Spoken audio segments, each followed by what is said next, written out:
I think. Live streaming is on. Well, there we go. And I don't have a blue button because I think it just put us live again right off the bat. So we'll check and see if this actually gets rolling here. But I think we're already live. Sometimes the technology doesn't work the way we want, and then we just kind of look unprepared. So we're all the way live. You got a WeatherTech commercial going on. Oh, do I? Yes. That is awesome. That's kind of nice to know that happens, so that I don't always feel bad when I have this. Hey, are we live? Are we not live? I don't know what's going on. I am not a professional. But then if people are having to watch a video, an advertisement ahead of this, then they miss all that, at least in the live version. So welcome, everybody. It's Tuesday night. It's 9 o'clock. It's time for the Get Off My Lawn podcast. I'm your host, John. You might know me as Sandhills. Call me anything you want. Just don't call me late for supper, and we will get along okay. We've got a fun panel tonight, and I hope we're going to have a fun discussion. So real quick here, we will let everybody say hello, and we'll just kind of go through the room here. So first off, we will say hello to Calaveras 32 Special. What's up? Hey, Sandhills, appreciate the invite. You betcha. Thanks for coming. Next up, the 402 Outdoorsman. Hello. Thanks for the invite. You betcha. Also, we've got Mr. Squib Load. Good evening. Howdy. New York Outcast, Mr. Rob D himself is in the house. Hello, everybody. Thanks for having me, Sandhills. Appreciate the invite. You betcha. We've got the guy that is almost always here, unless he's got a really, really, really good reason not to be, Travis P11. Hey, what's going on, man? I just want to say I think we have more Nebraskans than we do anybody else in this panel tonight. That's a good feeling. That happens too often. Anyway, thanks for the invite, man. I appreciate it. Yeah. we're not okay. So if we count noses here, we've actually got 5 Nebraskans and 1 former Nebraska who's still a Nebraskan, but he doesn't live here anymore. So yeah. I guess that he's our swing vote. He's kind of straddling the line and making it to where it's not overloaded with Nebraskans. Otherwise, Squib gets a little edgy because I don't know why.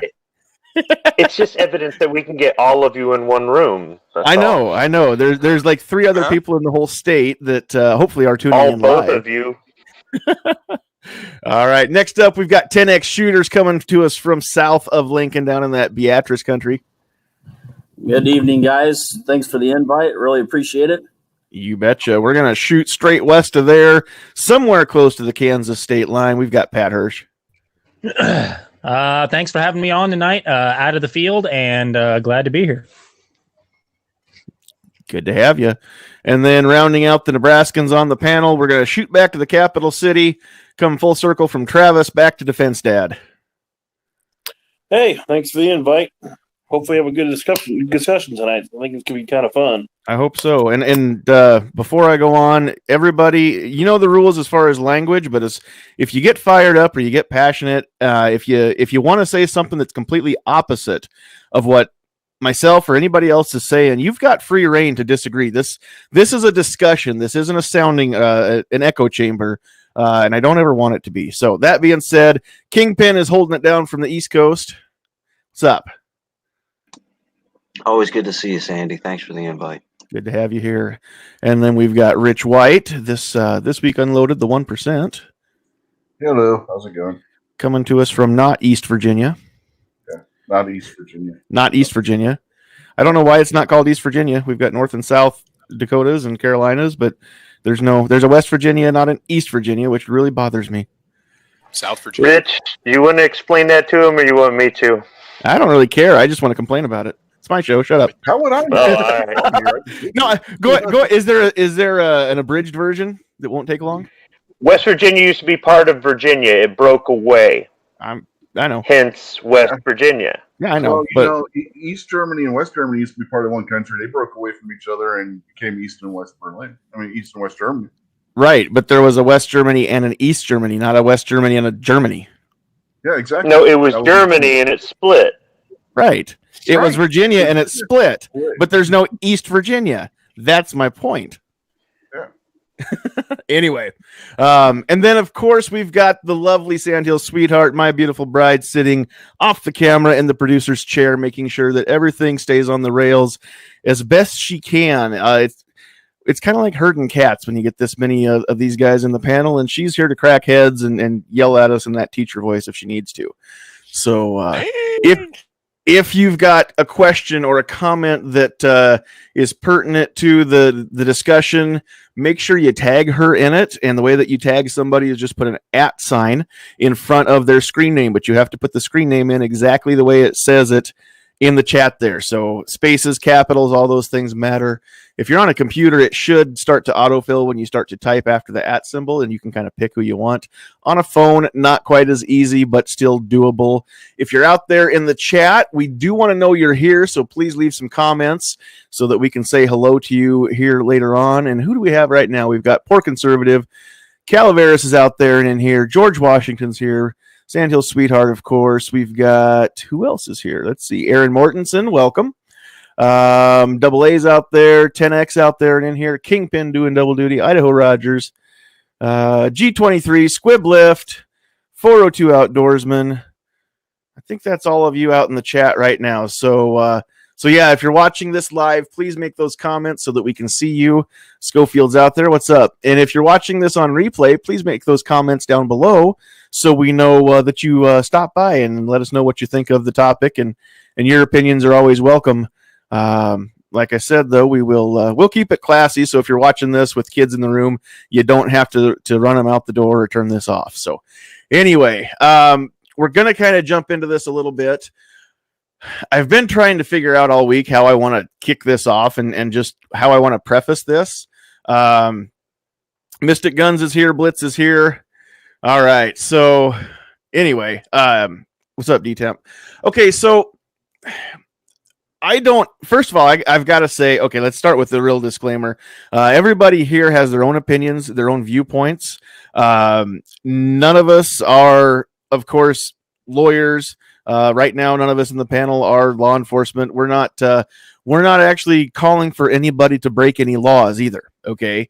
But everybody has their own opinions, and they reserve the right to their opinions. I will reserve the right to their opinions.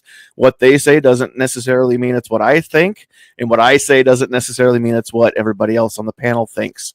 So there's that disclaimer. Also, I've got to say that I don't have a clear answer. I don't have a clear-cut thing in my mind that's right, and that's what I want this discussion to be about is, we're just going to kind of throw all of our opinions in here because I don't think there's a clearly drawn line or a place to draw this line. We've got a bunch of people that are saying that we need to lock everything down. You need to stay home. We're spreading a disease. And if you go out into public, there's a chance that you're going to give that virus to somebody else who's going to pass it on to somebody that's going to die. And it's going to be your fault. And if this virus keeps spreading, then it's the fault of the people that are going out and doing their business and whatnot. So I understand where people are coming from. I've got somebody in my home who probably doesn't have a compromised immune system, but we don't have any way of knowing unless it's too late. And that's not the way we want to find that out. And so as far as that part goes, I understand the concept of we need to do everything we can to slow the spread of the virus. So that's a very, very legitimate train of thought in my mind. I do think it's serious. I do think that it's highly contagious, but I also think that it's not as deadly as what we first thought it might be because nobody knew. And that's the problem. Nobody knew. So if you don't know the information and you've got to make a choice, and that choice, especially as our nation's leaders, they have to choose how to keep everybody the safest possible. So they're going to err to the side of safety. I get that part. But the more we learn about this virus, the more that we know that there's a very, very targeted group of people who typically catch this and don't survive it. A lot of people catch it, get very sick, and then live. We're finding out more and more people have antibodies that never had any symptoms, which means they caught it and it didn't even make them sick. So as time goes on, I think we're going to find out that maybe this isn't the worst bug we've ever seen, but I can understand the feeling of being caught with one's pants down, maybe not being prepared for such a virus to come about. So I understand where the people are coming from when they say we need to stay home and not spread this virus about. But then I think about a document. I was saying before we went live here, I've got one actually in a frame that's going to go up this week underneath the flag here on the wall. I've actually got another one right here, a smaller version of it. We've got a document that says that you cannot lock certain things down. You can't tell people they're not allowed to go to church. You can't tell people they're not allowed to buy a gun. You can't tell people they're not allowed to protest. The document says that the government cannot restrict these things. It doesn't say the government cannot restrict these things unless everybody's scared. It doesn't say the government cannot restrict these things unless everybody thinks it's a good idea, or even if one person thinks it's a good idea. That's not what it says. It says the government cannot restrict these things. And those of us in this panel, we're accustomed to having this discussion about Amendment number 2. It says that the right of the people shall not be infringed, and we don't see any gray area in that. Now, I don't see any gray area in any of the Constitution. So that's where I want to have this discussion tonight, is at what point do we say, okay, this would keep everybody safer, but we cannot risk our freedoms in the name of safety. That's not how this country began. That's not what the Constitution says. The framers of the Constitution understood that there was going to be a level of risk involved with having a free people. They knew that some things were going to happen that maybe wouldn't be the safest. That's what freedom is. Freedom is the opposite of safety. I've said it a lot. So the first thing that I want to throw out, and we're not going around the horn tonight, so we'll just let everybody jump in here and take turns. But I kind of want to get people's opinions first off on just, what do you all think? Should we lock everything down? Should we open everything back up? Should we do some sort of combination? And then I've got my own thoughts that I'll share here in a little bit as far as doing the combination. So anybody that wants to jump in, go ahead and do so. I'll go first. Okay. When does compliance become subservience? That's the question that I asked. And when they first came out, just talking about the Rona itself, they said 2.5 million people were going to die. And here's what we suggest that you do. And everybody said, yeah, I don't want to get my grandmother sick. I don't want to get sick. I don't want to hurt anybody. So I'll stay in my house because, you said that's what the doctor said would be a good idea. Now that all that stuff's not panning out, they should have just come right out and said, hey, you know what? It didn't pan out that way. Let's go ahead and go back to work. But they're doing the exact opposite. They're lying about the way it's panning out and trying to lock more stuff down. Mm-hmm. Yeah, I've been saying since this started that there's been a lot of overreaction. I personally know doctors that have said this has been one big overreaction from the beginning. People my wife works with, and my wife works in healthcare, and she has a compromised immune system, and she's been around COVID patients. She's never caught it. It's not, it's virulent, but not as virulent as what they're making it out to be. It can kill you possibly, but most people have been dying. The average age has been 70 years old with at least one pre-existing condition. So, I mean, it's not as bad as what they were making it out to be. It's not as bad as what they're still making it out to be. There was a study that came out that from USC, I don't know how many of you've seen it, that is showing that the death rate on this, instead of being 5 to 7% that they were saying, is 0.5%. Well, you could go look up all these studies on YouTube. No, never mind. YouTube took them all down because they're censorship. And just to clarify, Rich, I think you meant 0.05% fatality rate, right? Right. Not half of not 0.5%, not half of 1%, but 1/20th of 1% fatality rate. Now that means that in a country with over 300 million people, that's a lot of dead people. And I don't want to make light of the people that have died from this, the folks that have lost loved ones to this. That's, again, it's no different than anything, any bad thing that somebody does with the gun. We're not making light of the lives lost. No. But let's be realistic here. If we wanted to compare things like car accidents, the numbers are drastically higher than what they are from this virus so far. It's not over yet, but so far we're seeing things, all these projections keep coming down. That 2.5 million people that were going to die went to 200,000. Then it went down to fewer than that. Mm-hmm. So the problem with that is when somebody dies in a car accident, we know that they died in a car accident. But now if somebody dies in a car accident and they think they might have had COVID, they're COVID deaths. Yeah, So we have no idea. the misrepresentation is appalling. Yeah, you had an old guy fall off a ladder, crack the skull open, and his brain spill out on the sidewalk. They put it down as a fall that was the result of death from a fractured skull. When they performed at the scene, when they performed the autopsy, they found out he had COVID, so they put it down as a COVID death. So it's the same thing that they do with gun control when they skew the numbers for school shootings or gun violence or whatever. When we're looking at the numbers, going, 2/3 are suicide, or all these deaths that occurred, these were all gang hits, or other things like that. So we know that if there's an agenda for the government or the media to push, they're going to twist the data to use it to their advantage. So I can understand how it's plausible that they're doing that with this, but to what end? Some of the reasons I've heard for it, I'm just not buying, but I do believe that to some extent they are twisting the data. And some of it might not necessarily be because they're pushing an agenda. It could also just be laziness. Just mark them down as COVID. That's what Dr. When Burke this thing said. first got when this thing first got started and there wasn't a heck of a lot known about it, I can understand having officials and doctors and everyone else, not being sure exactly how to respond. But as more has been learned, reaction should have been adjusted accordingly. As for skewing the data, that's where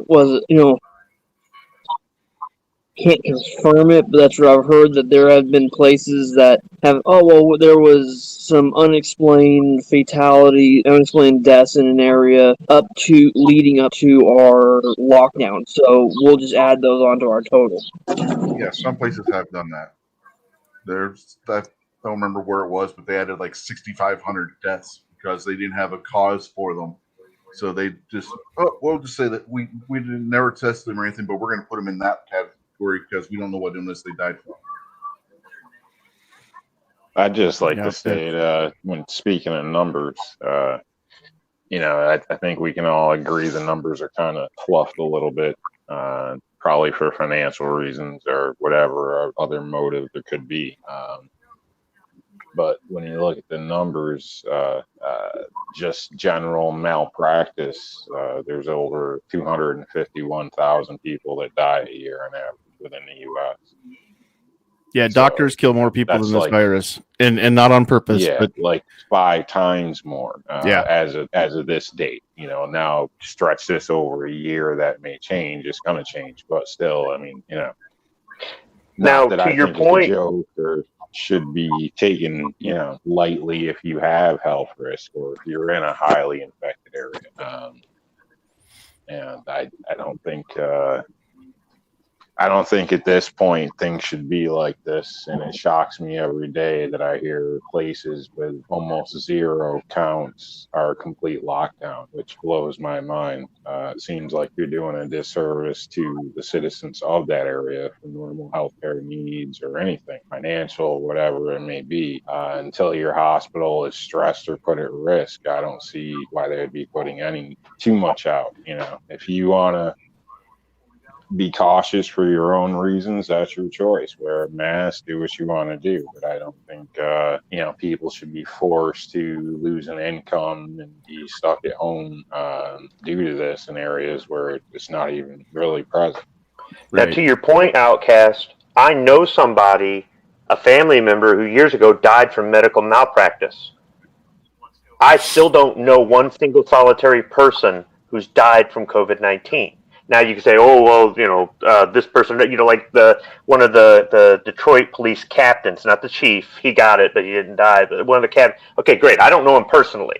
So I'm just saying, to know somebody personally, I've heard other people say, yeah, I don't know anybody who's caught this, or I don't know anybody who hasn't caught this, who hasn't felt sick for a few days and gotten better, or something like that. And I think there's this disconnect. I mean, I live in the third worst hit state in the country, and I live in the second worst hit county in the state.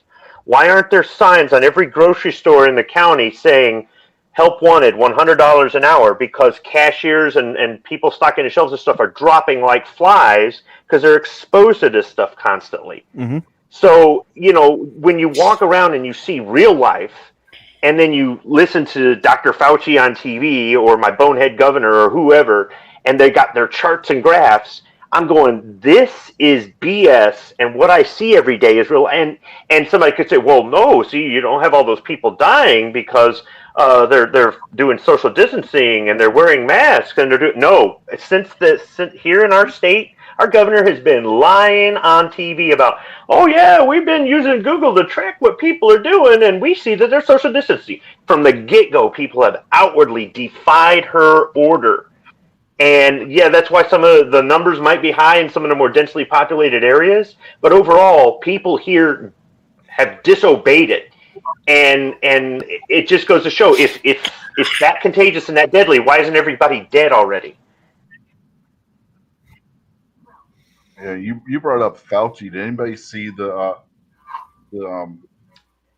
news conference that ER doctor out in California gave, where he basically said that Dr. Fauci has no idea what the hell he's talking about? No, I didn't see that one. Dr. Fauci hasn't actually practiced medicine in 20 years. He hasn't treated a patient in 20 years. What the hell does that guy know about the real world? I about lost it. Yeah. Dr. Fauci is the guy that said we can never shake hands again. And then if you watch my last video, he said if you want to go hook up with a stranger on the internet, maybe that's a risk you could take. Yeah, don't ever shake hands again. Yeah, that's a choice you should be willing to take. I But saw that one. you said it really well when you said we're not designed for social distancing. You said it in another podcast, I don't know, a week or two ago or something. You said, the humanity, our country, our economy, the way we do things, we are not set up for social distancing. And I believe you. You're absolutely right. That's right. I think, that doctor that you mentioned, I think there was, as the one I heard about, if it's the same or if it's different, it was an interview with it was actually two ER docs, interviewing with their local, and then the local news decided to put it up on the internet. That's how it got out. But that's, but YouTube took it down, so you can't find it anymore. But, yeah, that's where they were, not, as I understand, I didn't hear it, but from what I've heard about it, they weren't being overly friendly to the officials there in Washington. And that was actually out of Fresno, which is south of Sacramento, about 2 hours.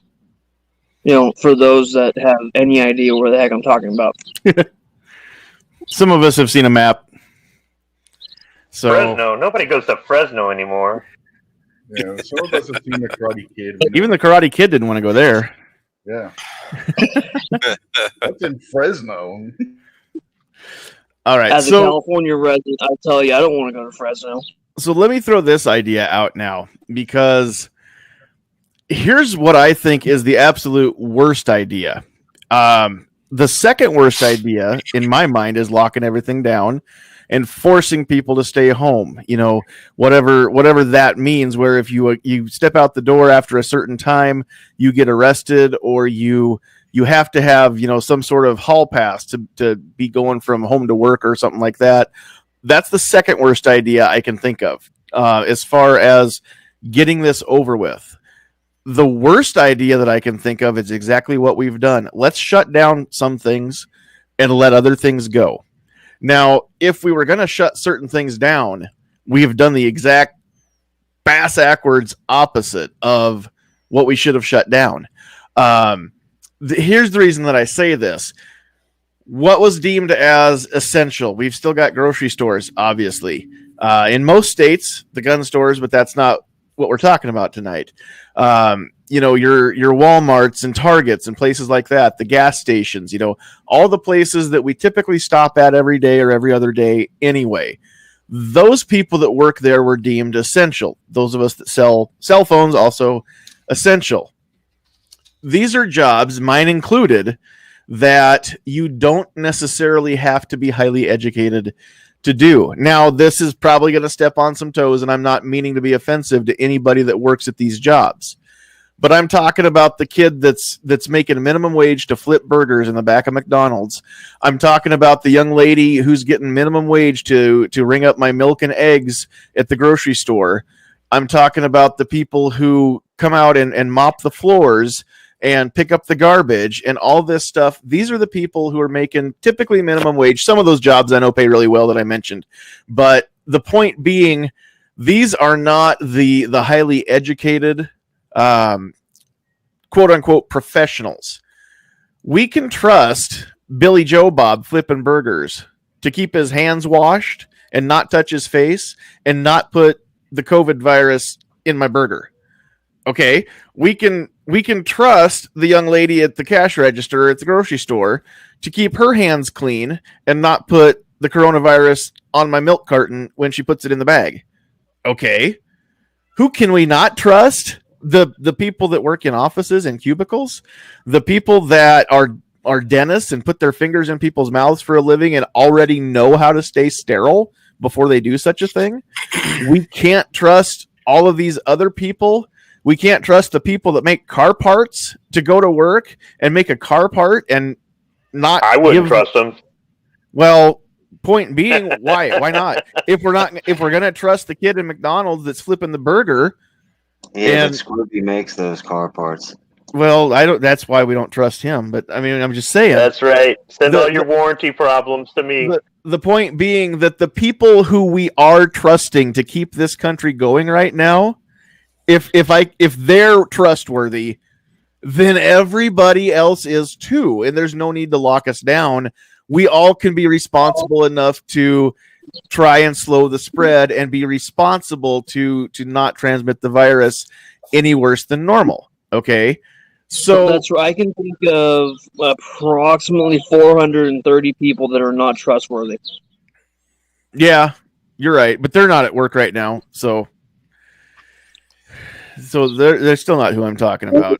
And I can think of 100 more on top of them. Yeah, you're talking about essential things. I can give you one that's actually absolutely hilarious that Florida's declared essential.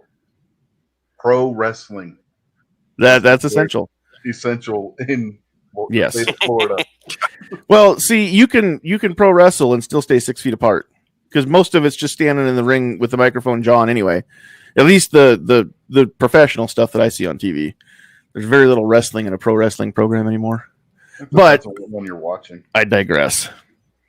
Sorry, Sandhills, let's say, are we seeing May 4th as kind of the projected date for a lot of this stuff, or is that just a Nebraska thing? Because I know they're talking hairstylists and dentists May 4th. I think a lot of states are kind of looking at the beginning of May for opening back up. Yeah. With, as like a trial run to see if we open some of these shops, are we going to see a spike? Well, okay, get ready for this one, kids. We open stuff back up. Yeah, we're going to see a spike. It's going to happen. So let's be prepared and not lose our minds over this, okay? Exactly. When more people are out and about together, the law of averages states that, yes, we're going to see an increase in positive tests, an increase in symptoms, an increase in people getting sick. That's going to happen. It's not going to be as big as the first wave, but there is going to be a second wave. It's inevitable. We got to be prepared for that. It's going to happen whether we do it next week, next month, or next year. It's going to happen. I say that we need to go ahead. Go ahead. I would say it seems to me that we're if we can, reopen, but give people some guidelines, and if you don't feel comfortable going out, don't. Seems like a halfway decent place to start the conversation. Mm-hmm.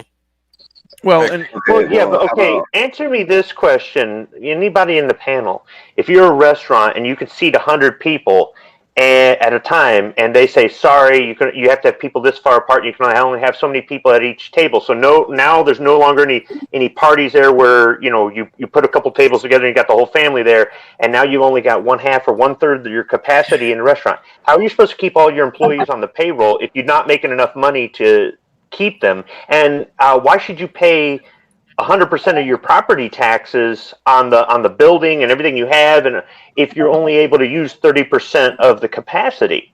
So, I mean, opening some of this stuff up with the guidelines, I understand the idea behind it, but I just don't see how I think business owners are going to start grumbling right away over it. Well, and that's where I agree with you on that one, Squid. That's where part of, the guidelines for me is not okay, we suggest try to keep under this density, but if a business decides not to, then it's on and if something happens in their business, then it's their liabilities. That's kind of how I see it. Like some of us have discussed, of course, it's not our main topic tonight, but a discussion in the past has been the quote-unquote gun-free zones, and that's where the whole same kind of thing. If you decide to do this and something happens, then it's your liability. So that's what I mean by guidelines. Not hard and fast, you can't do this, because that's not a guideline anymore. Yeah, well, the other thing too is, let's say one business says we're going to sanitize between shifts, and they actually use disinfectant, and my factory says, well, we're too cheap to use that, or we can't find any because everybody's bought it up, so we're just going to use soap and water, and that doesn't disinfect anything. How is that fair to me to have to go back to work, because they're saying, well, you've got to go back to work now, and they can't really clean it, but they're left to their own devices to determine what is an acceptable guideline and what isn't an acceptable guideline. Sure, but in the case of this particular virus, the soapy water, as long as you can maintain that soapy water contact on a surface for 20 seconds or more, it will break that virus outside fatty membrane down, and the virus disintegrates. So it doesn't have to be bleach or Lysol. Soapy water works just fine for the COVID-19 virus, not for all of them, but for the one we're talking about. The reason why the country is where we are, soapy water will destroy that virus. It doesn't even have to be antibacterial soap. Any soap, actual soap, will break down that fatty membrane that contains the virus, and then it just disintegrates into nothing. So at that rate, then do we have to say, okay, well, we're not going to open up because we can't sterilize? Or do we have to say, okay, well, the COVID is the big threat, so we're going to face that one?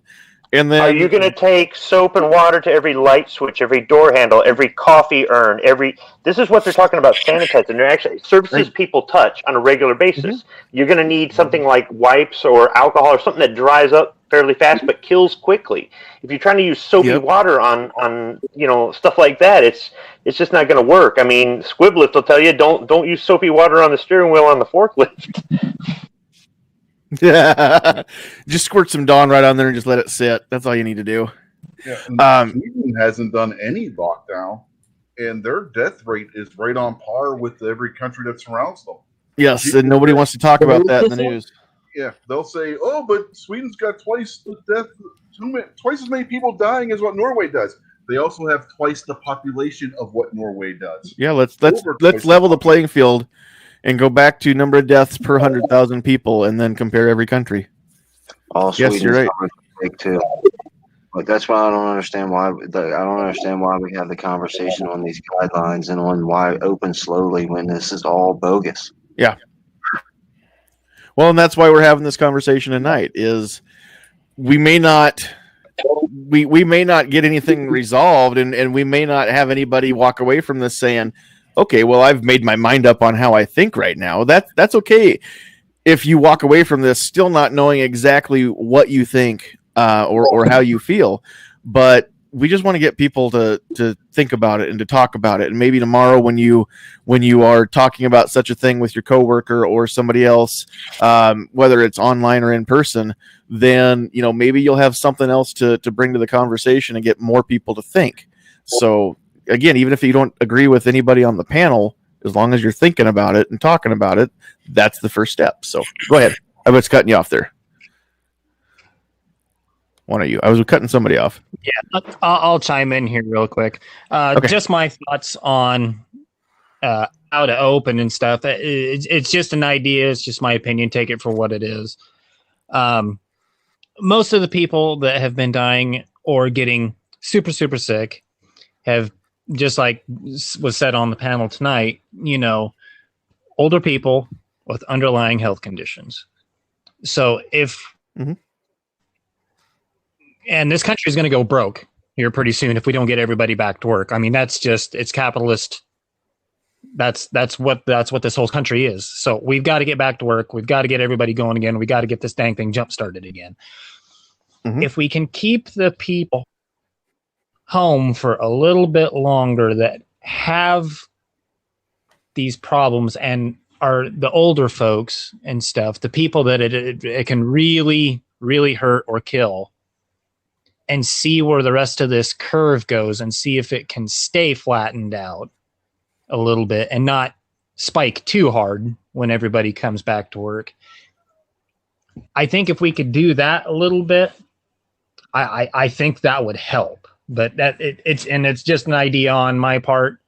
But I think it would help a little bit if we tried to do it that way. But with this country's going to go broke either way if they keep everybody bottlenecked at home, and everything's just going to go down the toilet, kind of like the way it's going right now.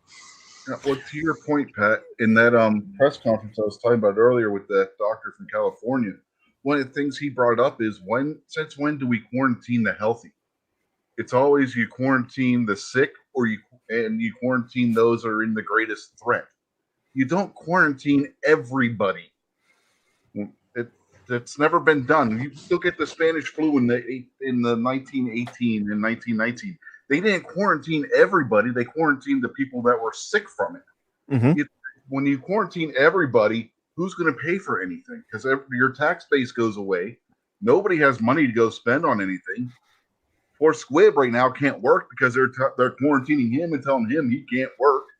And it's ridiculous.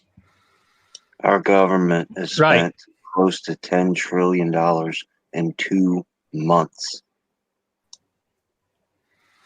Yeah, and whether or not, and I completely agree, whether or not this is an actual agenda, the only thing that's that in my mind anyway, the only outcome keeping on the path that we're on right now is eventually we're all in a breadline, and nobody's happy about it, but the ones that wanted socialism are going to get to taste it.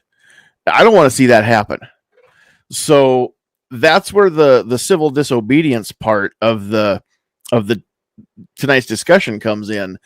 Is I'm not talking about an actual armed insurrection. I'm not talking about Boogaloo. I'm not talking about loading up your PMags or any of that.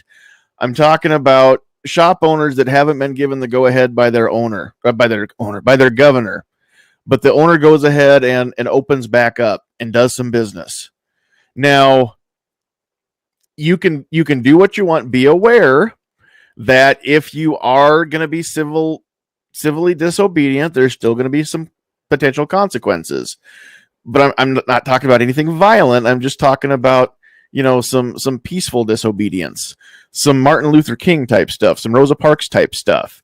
It wasn't met without resistance, but the fact is that they didn't give up, and they stuck to their guns, and now we talk about them because they made a difference by not compromising their values and their beliefs, and not laying down and saying, well, I know this isn't right, but I'm just going to roll over and just deal with it. So again, I'm not saying that anybody should specifically go out and do something, but if you're of a mind to, how is it on Firefly? I aim to misbehave. So if that's your mindset, then be smart about it. Be aware that there's going to be some bad stuff that potentially happens. You could get arrested. You might get somebody, some police showing up at your business door, making you lock it back up, giving you a fine. If you go back in there the next day and open it up again, that's up to you. But at some point, the only way that this economy gets back on track, in my mind, is we've got a few people that aren't afraid to buck the system. and aren't afraid to open back up and do some business. And they bring a little money in so that they can keep buying their own groceries and whatnot. And, it's, again, I don't have the right answer. I'm not saying everybody needs to just go open up your stores, and everybody nationwide just go in a blitzkrieg or something like that. I'm also not saying, we should all get together and protest or be dumb that way. But at the same time, they can't tell us not to get together and protest. We have a document that says so. So I don't know where the line, again, I don't know where we draw that line is as citizens versus subjects. At what point do we say, hey, the government is limited by the Constitution, not the people, and we're gonna make you abide by that, and we don't really care how mad you get about it. Where do we go? What do we do? And where do we draw the line between not making waves and making too big of waves, I guess? I think the problem with our side and our protest is we do it once. Go back to like the Kavanaugh case. Every single day there was gobs of people out there scratching at the Supreme Court doors. Obviously, we're not going to do that because we're not lunatics. But Virginia rally, we'll just say 50,000 people showed up, and the government stood there and looked at those people and said, we're going to pass these bills anyway. And why? Because they all went home the next day. Yeah, exactly. All right. Anybody else have anything that you want to throw in there? I'd just like to say. Go ahead, New York. Oh, thanks. I was just going to say, I'd just like to say, if people are going out to rally and stuff, please do it respectably. I mean, don't be an idiot. Don't bring the gun cause and stuff down like with stupidity. That's just my opinion. If you want to fight about that, fight about that. Don't turn it into other stuff. And be smart about it too. An example of the business thing that Sandhills was mentioning a minute ago. Here in Sacramento, that's where we're being told, all of our stuff's supposed to be locked up and whatnot. There's a barber shop in town that decided, enough's enough. We'll, do our best to keep it as clean as we can in here, but we're opening up for business. And, whatever happens, happens. So that, that's kind of that. He's not going out and intentionally causing problems, but he's just going to try to go back to business as usual. Yeah, exactly. And again, it's the people's choice whether or not they walk into that shop. So if you open up your business and nobody comes in, then that is a potential consequence too. People may not even want to go in there. That's their choice. If your state opens up and you disagree with the governor for letting people open their businesses up, don't go in them. Just stay home. Just because people can do business doesn't mean you're forced to do business with them either.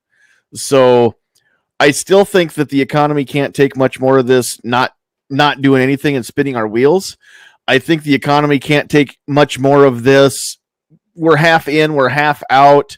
We're doing absolutely nothing. There's a blizzard coming, and I've got 15 windows in my house. I closed 8 of them and left the other 8, the other 7 open, and I didn't close the door all the way. It's half closed. I'm not going to keep the cold air out of my house. And it's worthless what I did because I haven't really stopped anything or even really slowed it down. So if we were going to lock down, we should have locked it down a month and a half, 2 months ago. We should have had a full 2 weeks of nobody leave your house. We're going to give you 1 week to go to the store, get groceries, whatever. Maybe have a plan in place for the people that get paid once a month and it wasn't payday yet. I don't know what we could do there, but there should have been something like that if we were going to lock down. Here's a week to get prepared, and then you're not leaving your house for 14 days unless it's on fire or some other drastic emergency. But see, that doesn't work either. It doesn't. But if we were going to lock down, everybody ran to the store and bought all the toilet paper, right?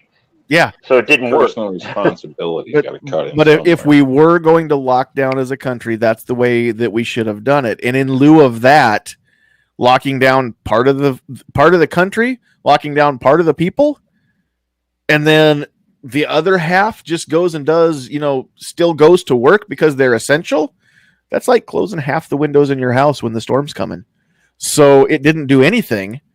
And I don't think we'd have been any worse off to not close anything down, to be honest. Give people the option to stay home. That would be something that maybe a change we still could have made. We're not forcing anybody to lock down, but if you choose not to send your kid to school, if you choose not to go to work, then we're going to have something, you're not just going to be, out in the cold or whatever. We do have something available for that. I mean, we already sent people their stimulus checks, so why not use that money for the people that doesn't work either. Applied for it and decided that they did want to stay home. Those of us that wanted to go to work could still go to work. If you give people the option to stay home instead of going to work saying, we'll take care of you, there's going to be a whole lot of people that are going to stay home, say, I'm scared, and not go back to work. And I know that it's happening now. Because it's like, So, what do you do? There is no real answer. It's happening. It's happening in my job, in my town, not within my store, but another store within my company. It's already happening. There's somebody that just isn't comfortable coming to work because they have children, small children in the house, and they don't want to bring it home. I'm not delegitimizing the fear or the concern. That's real. But we've already got somebody that the company has to pay to stay home.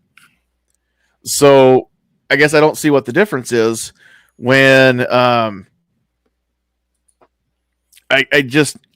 can't see how much worse we would have been had we just not locked things down and tried to come up with a way for people, again, here's some masks, here's some gloves, here's some training on how to use them the right way to where you're not making things worse instead of better. Again, here's hand sanitizer, here's soap, things like that. It's a little appalling how many people apparently weren't washing their hands until now. So I guess the silver lining is people are learning how to be clean. But again, keep in mind that when I say here's a mask, it won't keep you safe. It's not supposed to keep you safe.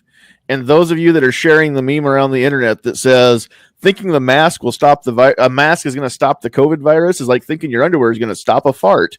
Well, dummy, that mask is supposed to stop your spittle from getting out to somebody else. It's to contain your exhaust, not keep the virus out. Unless it's a N95 mask or something like that, or you've got an actual spaceman helmet or something. Even those N95s really don't help because your eyes are still.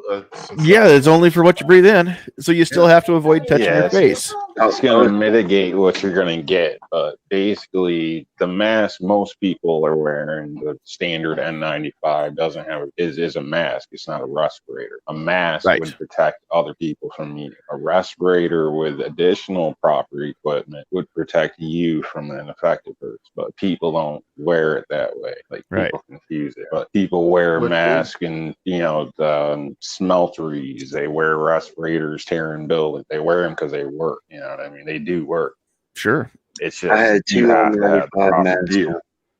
I had two N95 masks on and a rag around my face a week ago when I was spray painting. When I took both masks off, the rag had black spray paint on it. Yeah, stuff still gets through.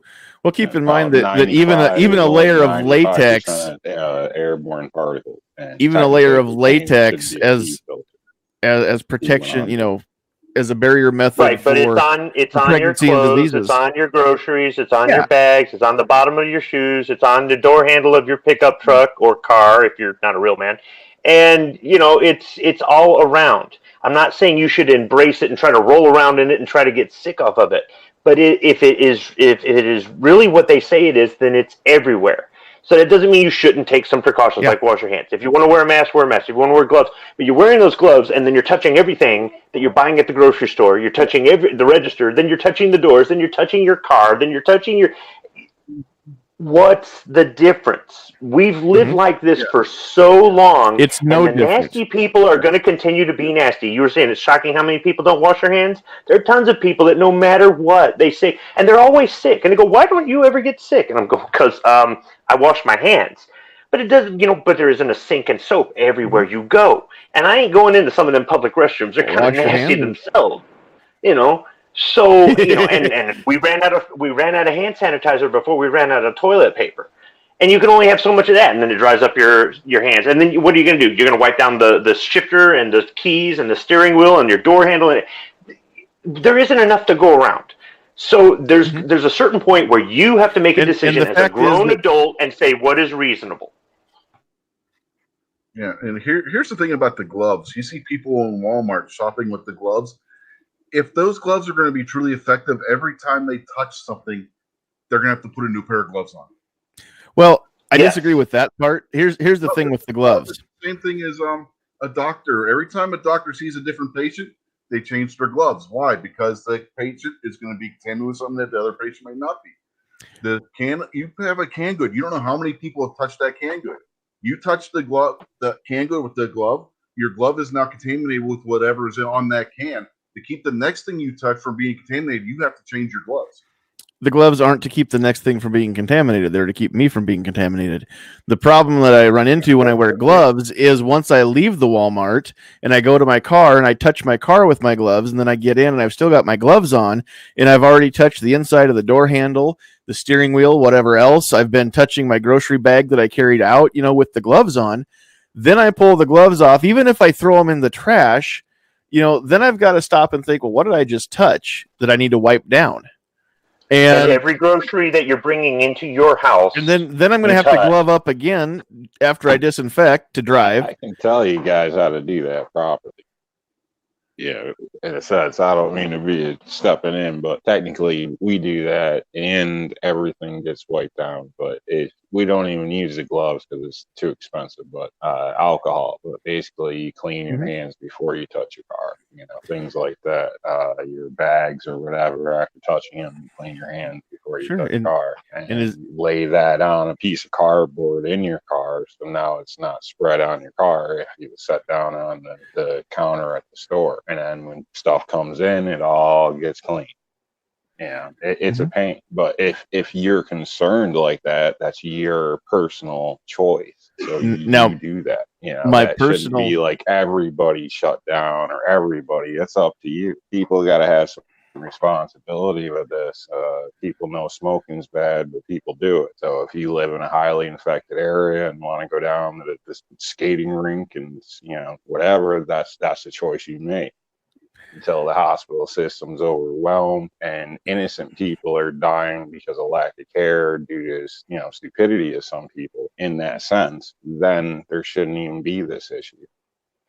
Yeah, if you're not willing to go through dozens of pairs of gloves in a day, then you probably don't need to wear the gloves at all. I don't wear the gloves. I do wash my hands. I do use hand sanitizer. I do try to sterilize the surfaces that I'm touching. And for me, it works just as well as if I wore gloves because, again, yes, everything that I touch, I've potentially tainted and everything else. So unless you're going to change your gloves out multiple times and every time you go to touch something, touch it with a fresh glove, then yes, you're right. Not wearing the gloves is no worse than wearing them in this case.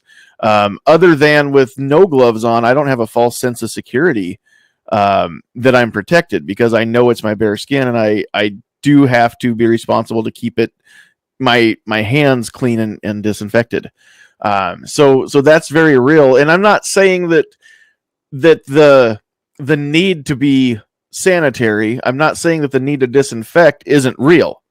That's one of the ways that we get through all this in the ways that we do make this a molehill rather than a mountain is we do fight it every chance we can in every way that we know to be effective. Keep yourself clean, keep your hands clean as possible. Don't touch your face. Don't do things like this. I never knew how much I touched my face until this last couple months. Now I pay attention. But at the same time,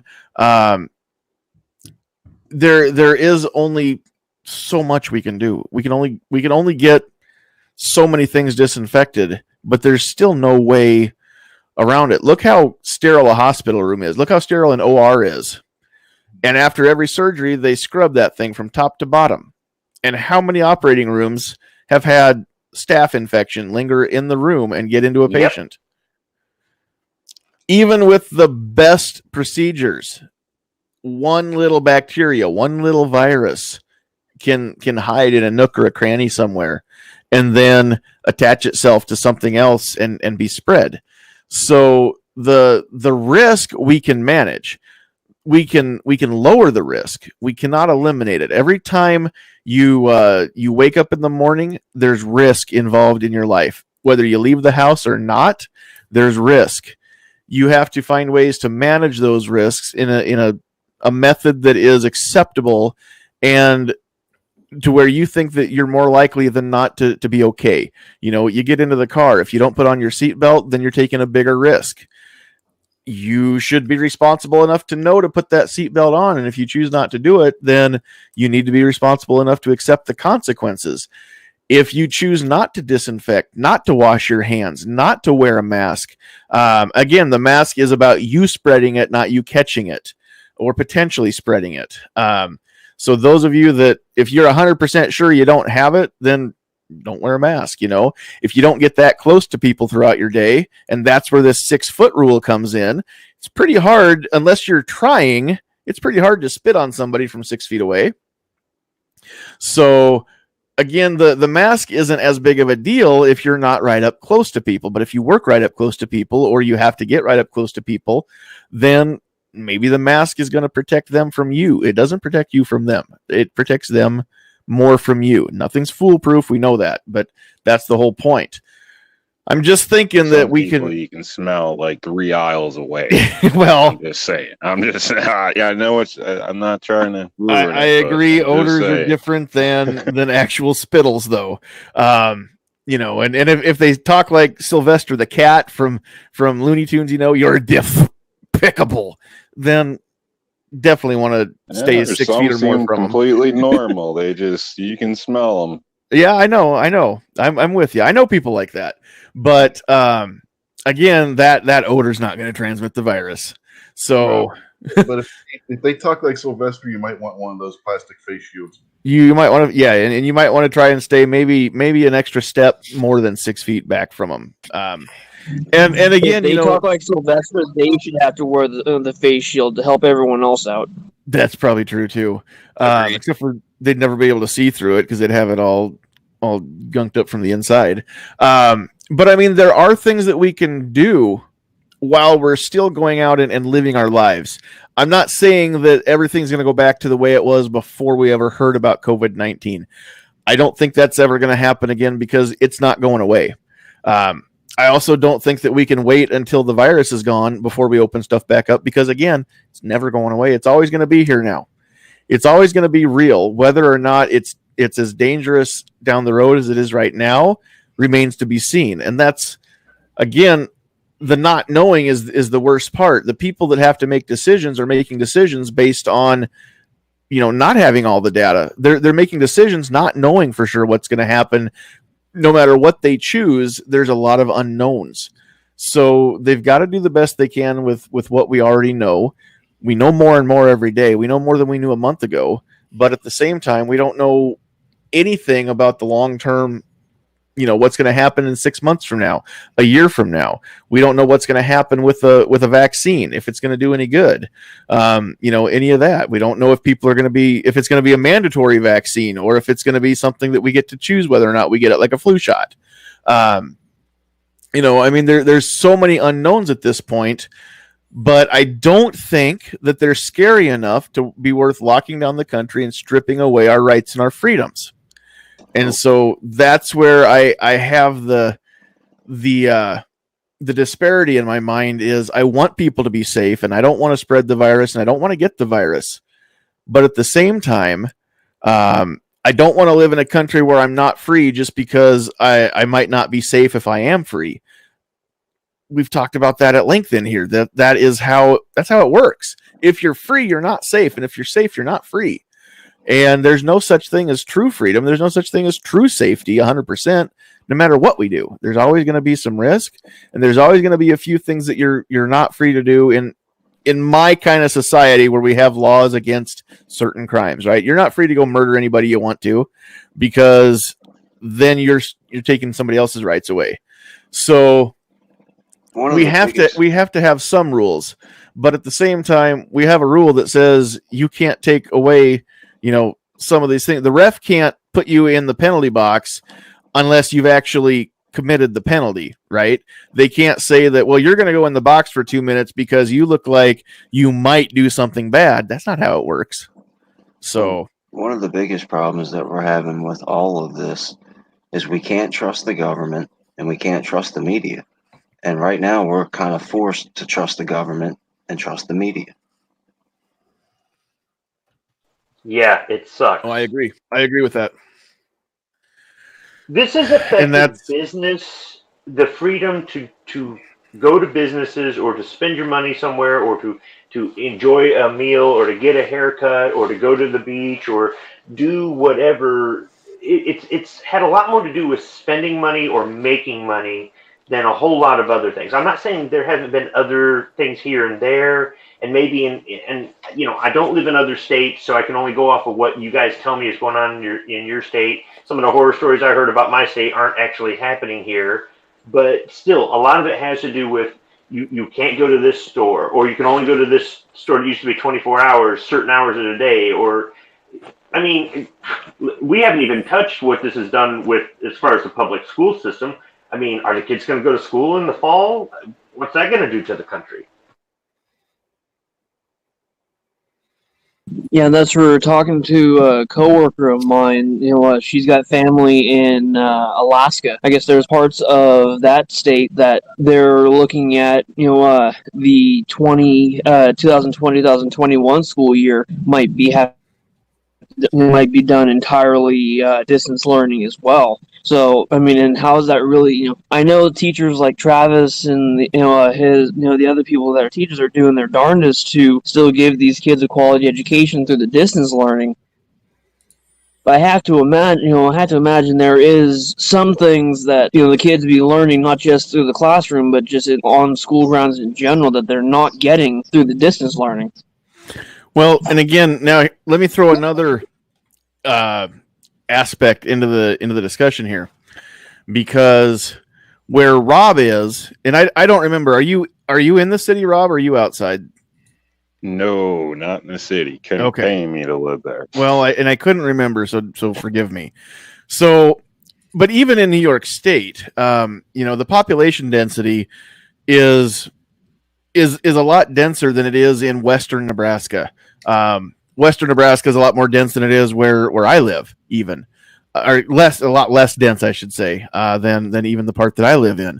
So what is true for New York City, what is true for Chicago, what is true for LA isn't necessarily true for, you know, Arthur, Nebraska, or, you know, Republic, Kansas, or something like that, where, you know, there's miles per person instead of people per square mile. So if it's not smart to open up the schools in New York, because again, there's so many people that live so close together and the rate of transmission is, you know, astronomically higher, then I get that. But if you're talking about a school with, you know, a high school that's got 100 kids in it from grades 9 through 12, and, you know, these people can actually have their school open, those teachers can go to work, and the kids can actually go and learn in a classroom, which I think is still the best way to learn is face-to-face with the teacher. You know, those are completely separate situations within the same country. So it might not be the best thing to open up the schools in certain areas, whereas it might not be a big deal at all in other areas where we've got smaller classroom sizes, and it is easier to lessen the risk of infection. Maybe everybody wears a mask for a while until, you know, we know for sure what's going to happen. Maybe everybody, you know, they have hand washing stations in each classroom, not necessarily a full sink, but, you know, even something with some, you know, diluted bleach, water with some bleach in it or something like that. I've got that in my store. We change the water out every day. But there's enough bleach and enough soap in the water to, you know, eliminate the virus if you leave it on your skin for you know, the 20 seconds or longer that it takes to do such a thing. It might be something that a smaller size classroom could get away with doing, where, you know, a class a classroom that's got 50 or 60 kids packed into it, and there's, multiple classrooms for each grade, that's different, within the same building. A building that has 1,400 students versus, 100 students, again, totally different scenarios. So there is no one size fits all solution within our country, because there is no one size fits all anything within our country.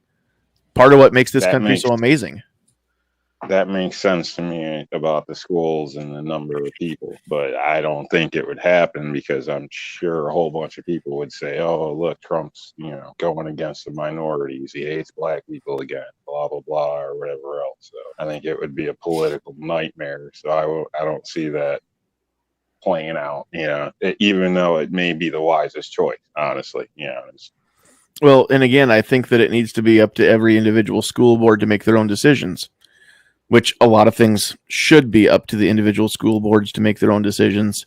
But, I think I speak for probably everybody on the panel that says small government is way better than big government. So I think we all probably Can you imagine Travis's online class? Today we're going to do a countertop review of this Spanish book. Yeah, there you go.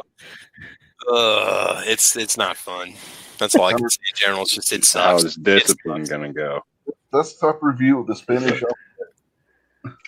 You think they go to the principals on Skype now, or what? Yeah, exactly.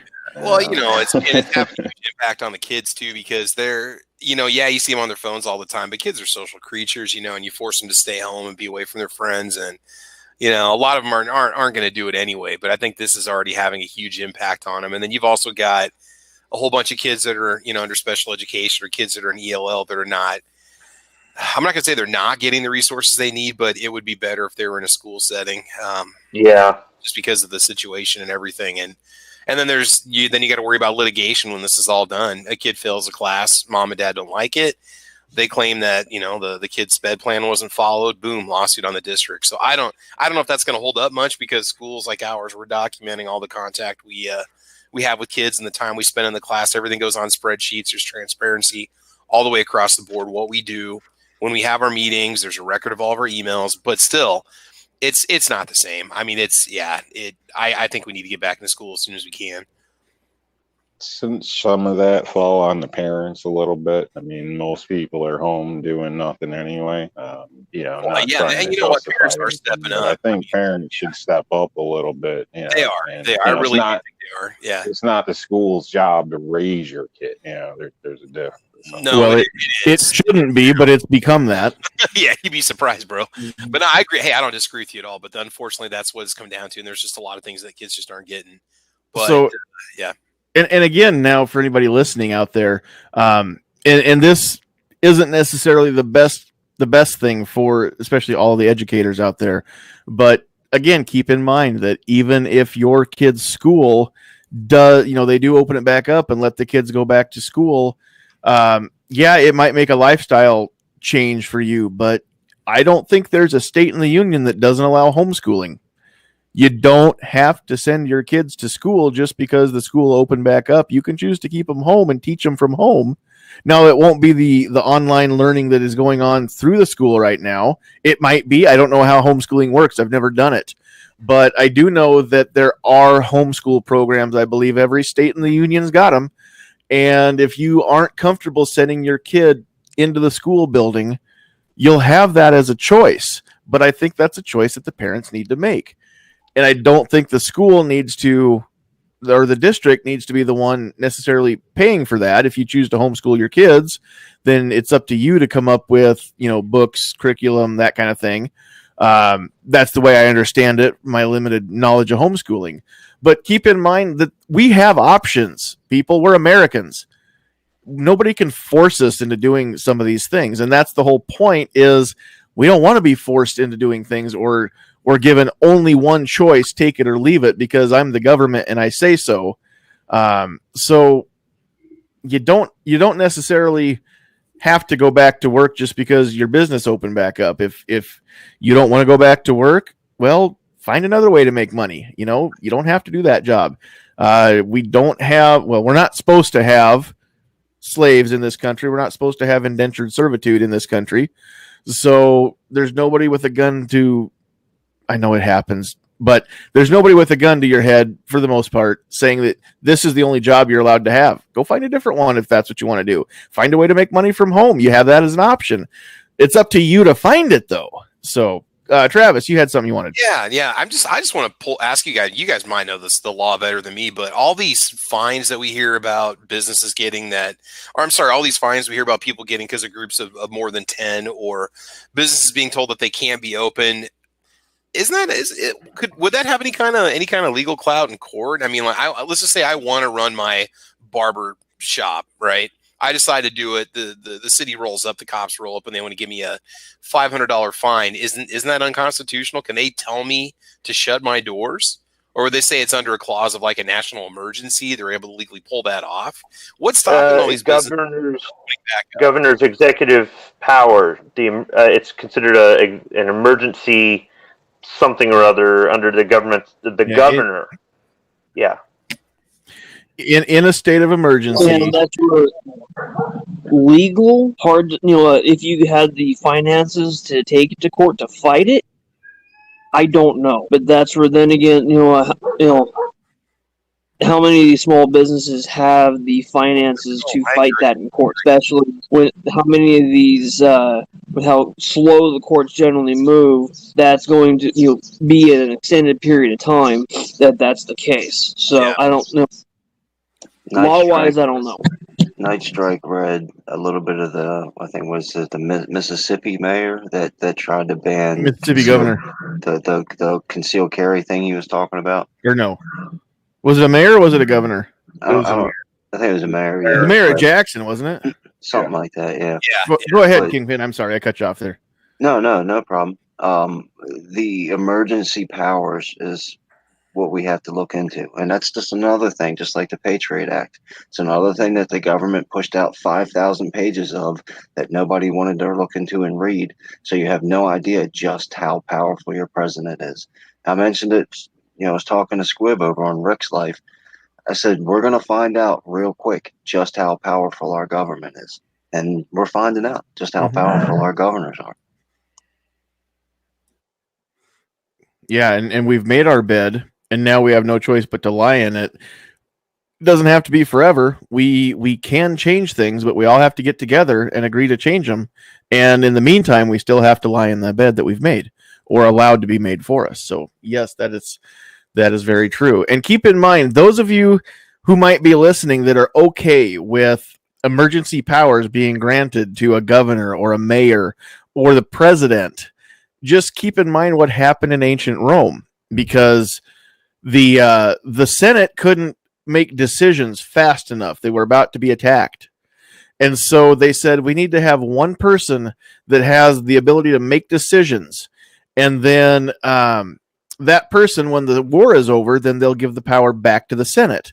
Well, they gave the power, they called him Caesar, and then he never gave the power back. And they went from a constitutional republic to an empire, and that's how Rome was until it fell.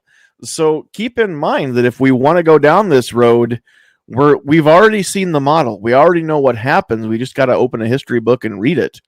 So I am not okay with that much power being granted, even in the state of emergency, because who gets to declare the state of emergency? The person that gets the power once it's declared.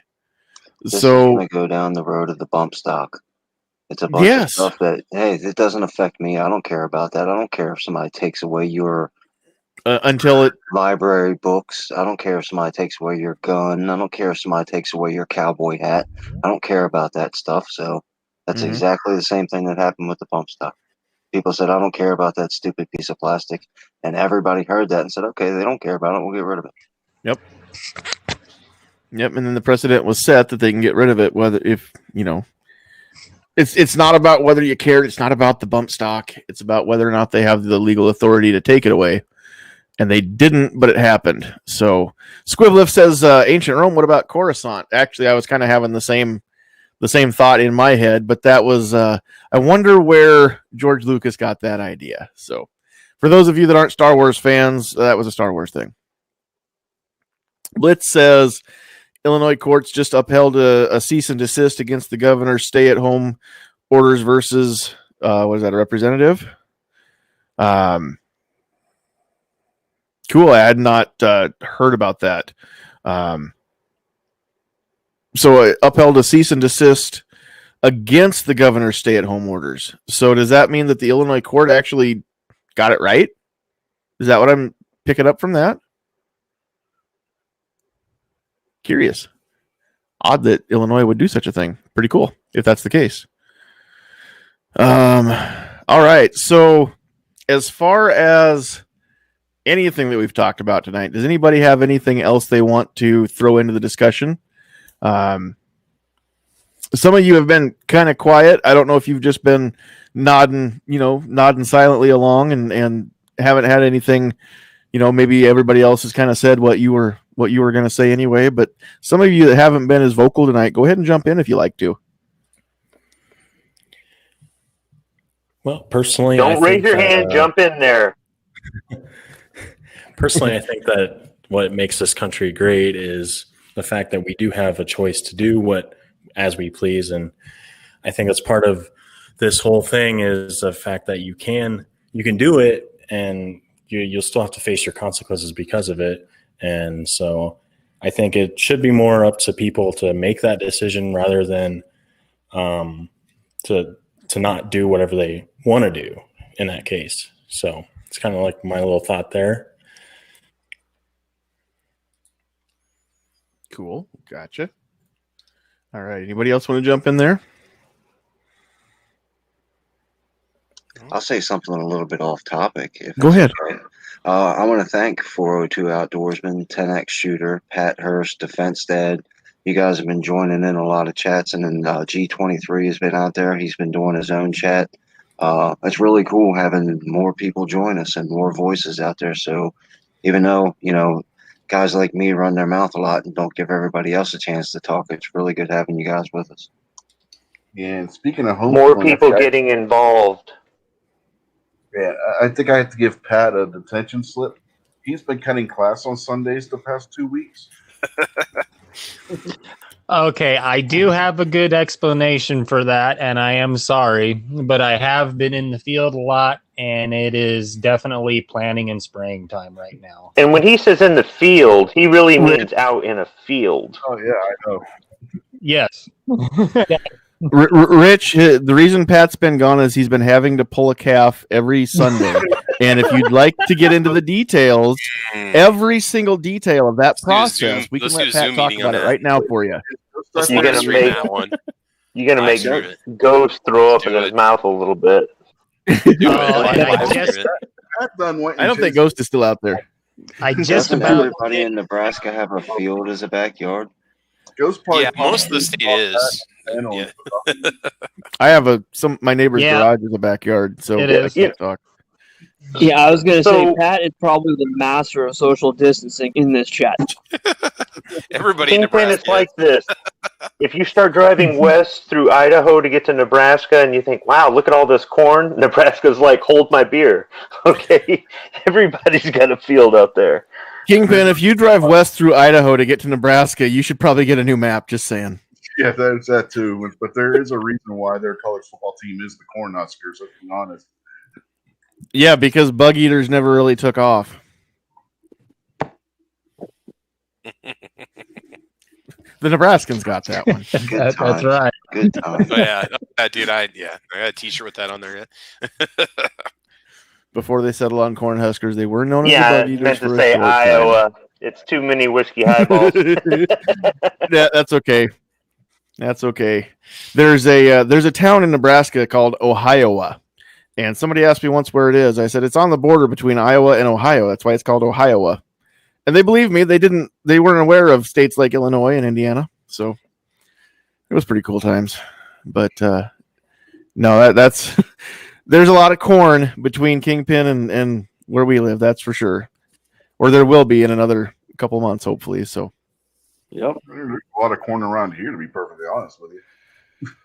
I was muted, but I laughed. That was pretty funny, Sandhills. Yeah, Rich and I got our share of cornfields. I mean, not like y'all, but there's surprisingly a lot of corn around here. but that's all right. So yeah, anybody have anything else they want to throw in here before we start wrapping things up? I think we'll call it here. I just throw a quick tip in there if I can. Yeah. Back to the homeschool thing real quick. If you are enjoying this or found a way to get by and your kids are taking a liking to it, there is a lot of programs. I can't speak for every state because I'm in New York, but even in my highly restricted state, they have all types of things you can do. You do have to purchase your own test books and whatnot, or pay for courses online if you take that route, or you can do a combination of both. There's some very I can't think of the right word here. Very accredited schools out there you can work with, and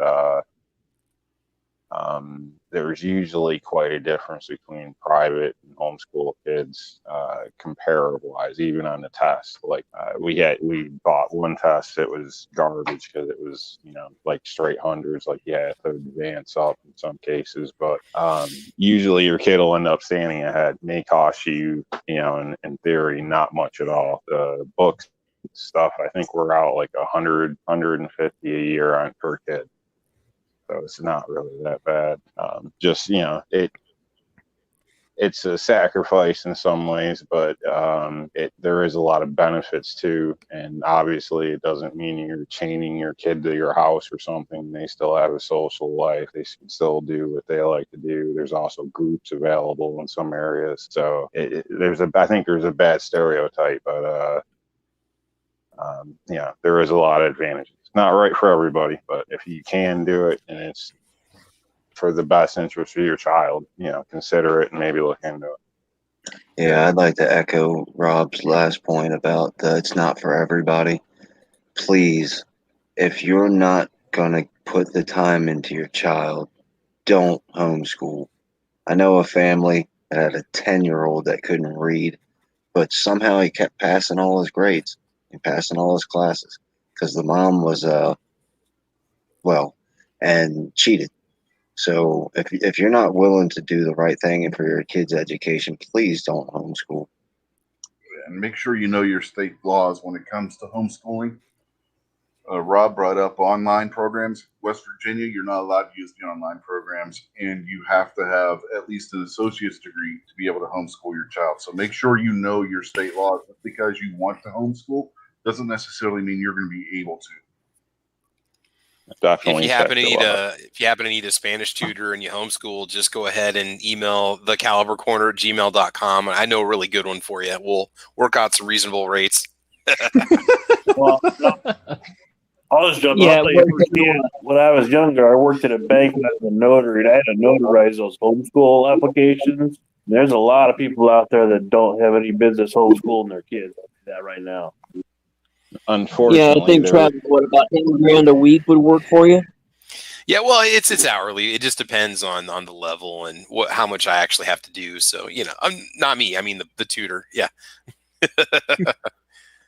Unfortunately, some states do consider the form of unschooling, they call it, I believe, refer to it, which is basically just learning through life. And in those situations, I mean, yeah, the kid can change a tire, but he's not adequate in other areas. So I would advise against that state. Yes, if you're going to do it right, do it.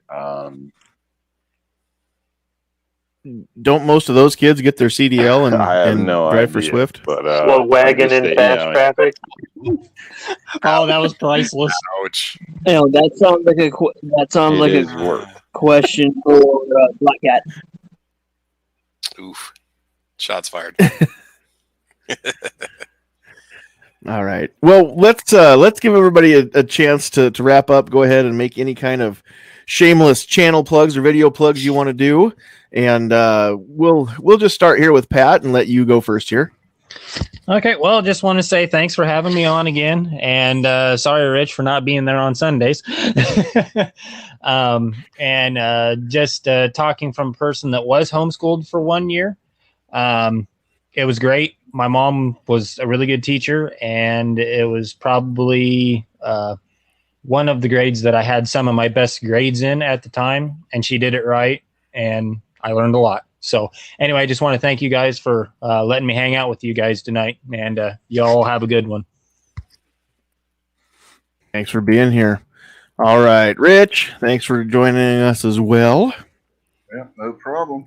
Thanks for the invite, and be sure to check out This Week Unloaded over on the Unloaded Media channel, Sunday nights, start time between 8 and 9 p.m. Eastern. There you go. Check it out. All right, Kingpin, thanks for being here. Oh man, glad I could be back. Oh, there he is. I hate when I have to work early and I can't hang out in the panel, so it's cool. I got a little bit of a later start tomorrow. Thanks for having me. I appreciate it. And I'll share my shout out to M. Gabriel from out in the chat. Always in a lot of the chats. Always super cool. So just a big thumbs up to M. Gabriel. Awesome. Very cool. Thanks for being here. Travis, go ahead. I know you got something you might want to say. Yeah, if you enjoy guns and ammo and talking about guns and ammo, check out Caliber Corner Monday nights at 6:00 over on my channel, Travis P11, and make sure that you like and subscribe to everybody up here on this panel this evening, man. Make sure you hit that bell and check them out on Facebook and Gunstreamer and guntube.org. So thanks for the invite, man. I enjoy guns and ammo. I like shooting times as well. American Handgunner and Combat Handguns are probably my two favorites, but guns and ammo is right up there. So, yeah, exactly. All right. Other Rich, I guess we're going to call you Other Rich, 10X Shooters. Thanks for joining us tonight. I appreciate the invite. It was a good conversation tonight. Yeah, I didn't add too much in there. Kind of agreed with everybody. Going to be adding some new content here pretty soon. I'm actually starting some new curriculum, getting away from the NRA. So it's going to be quite interesting. Hopefully some new spin on things for the 10X Shooters brand. Cool. Something with the 402 Outdoorsman. Of course, I got stuff going on with FS Tactical still. So again, thanks for the invite. Appreciate it. Check out FS Tactical for all your holster needs.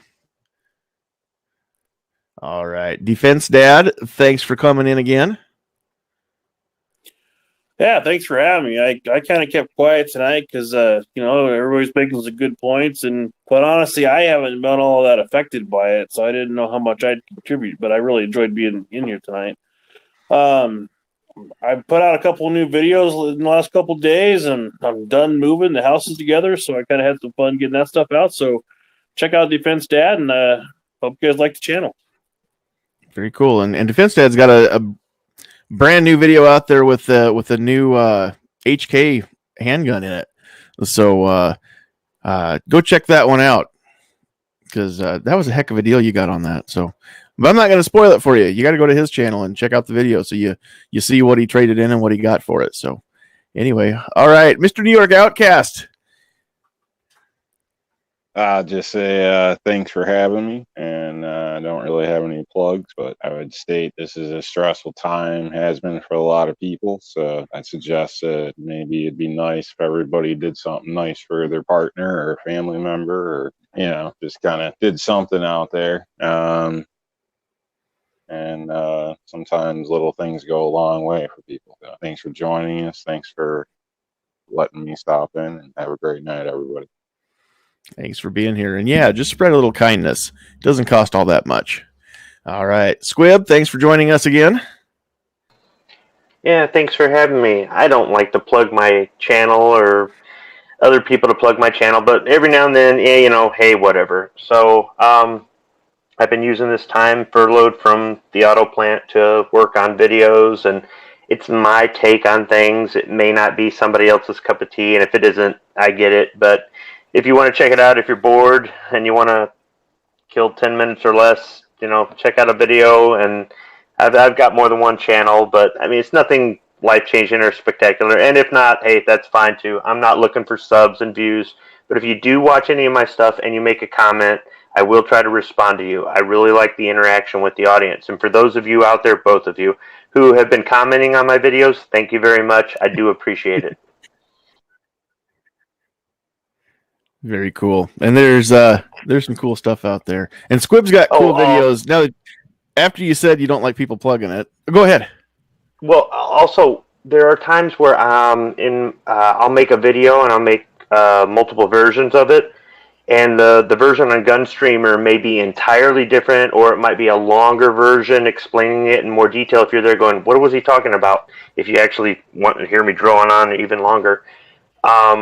So what I've noticed is that people aren't.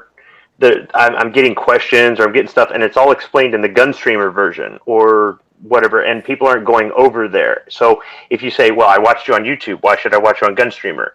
Almost everything I post on Gunstreamer is a longer or different version of the same video, and I don't post all of my videos over there, only a few.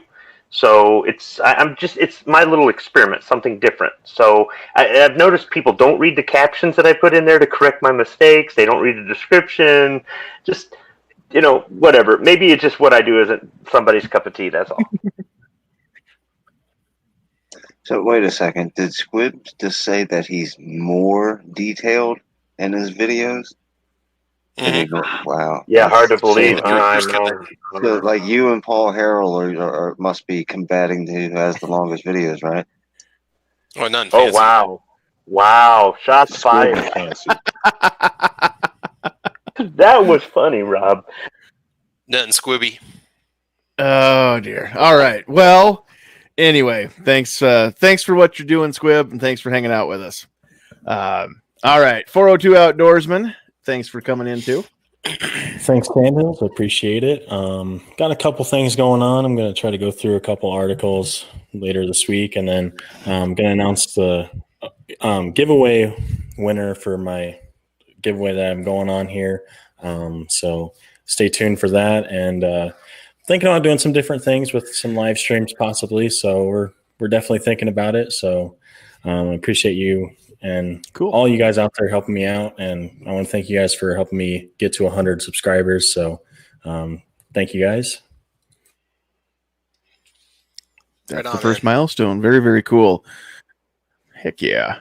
All right. And Calaveras 32 special.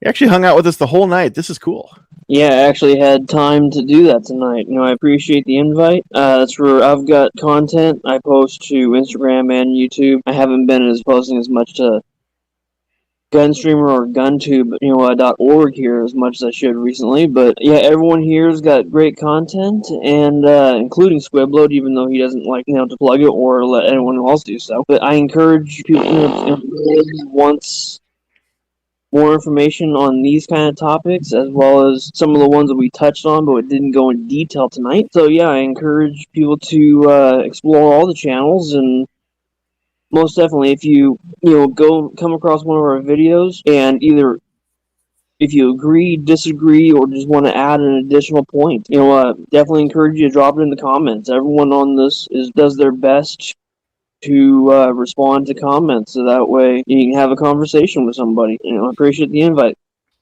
Absolutely. And yeah, those of you that have been making comments out there in the live chat, we appreciate you. But those of you that comment after the fact, I really like that too, because that kind of lets me know the people that watched it, when it wasn't live, caught it the next day or within the next week. I really like those comments. Whether or not they agree with what I said or what anybody else said, I like knowing what people think and reading everybody else's comments. So very, very cool when you do that. So if you're hearing this or watching this and it's not live on a Tuesday night, don't think that you can't comment or don't think you don't have any way to reach us, because I too try to respond to every comment that comes through. I might not always reply back. It depends on what the comment is. More often than not, I do, but I at least like to hit that little heart so you know that I saw it and I liked it, and I was happy that you left the comment. So out there in the chat, I want to give a shout out real quick to Bishop Ammunition and Firearms. There aren't that many, manufacturers or is Bishop, if you would comment and straighten me out if I'm not saying it right. But I mean, they have their own proprietary round, their own proprietary firearms that fire that round, or they can be converted to it. So go check out Bishop Ammunition and Firearms. And they're holding it down from, again, behind that Iron Curtain out there where Calaveras is in California. So what'd she say? They're just south of Sacramento a ways, I think.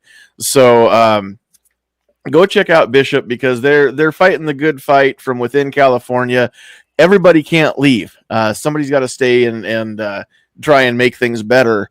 So kudos to those of you that are hanging out and trying to make things better and not giving up, where a lot of us would maybe think that state's a lost cause. So, all right, on the list we have, again, for those of you that are joining us for the first time, if you're commenting out there in the live chat, then Sandhills Sweetheart writes your name down so that I get to say hello to you and thank you for joining us throughout the night. So we had out there the Poor Conservative, Calaveras, George Washington, Aaron Mortensen, Justin Gibbons, Blitz, Jay Brown, Tacos and French Fries, Defense Dad, G23, Gizzard Gary, Mystic Guns, 402 Outdoorsman, Squiblift, Rich White, 10X Shooters, Kingpin, Idaho Rogers USMC, Armament and Axes, Schofield 63, DTemp 62, Carolina EDC Reviews, M. Gabriel, Sincere, which I don't think I've seen Sincere out there before, so welcome. Squib Load, Kevin the Tack Daddy, Bishop Ammunition and Firearms, Ghost Tactical, Dead Horse, Zone Fighter 1, also a Nebraskan, I think in the Third City area, if I'm not mistaken. Patrick, Keith Gregory, Seven Wonders, Mike. And if anybody got missed, it's because you weren't making enough comments. So make sure you change that next week and let us know you're out there. So on behalf of Pat Hirsch and Rich White, Kingpin, Travis P11, 10X Shooters, Defense Dad, New York Outcast, Squibload, the 402 Outdoorsman, Calaveras 32 Special, and also on behalf of Sandhills Sweetheart and myself, thank you all for joining us. Again, this isn't a chat without you guys. It's just a bunch of people getting together, talking to each other that happen to go on the internet. So those of you out there commenting, those of you out there watching, you're the reason we do this. It's not just to talk to ourselves. It's to let you have something to think about and to maybe, mull over tonight and tomorrow or whenever you're hearing this. So thanks for joining us, all of you. This has been the Get Off My Lawn podcast. And you know what you got to do. Get off my lawn. Adios, Felicia. Adios.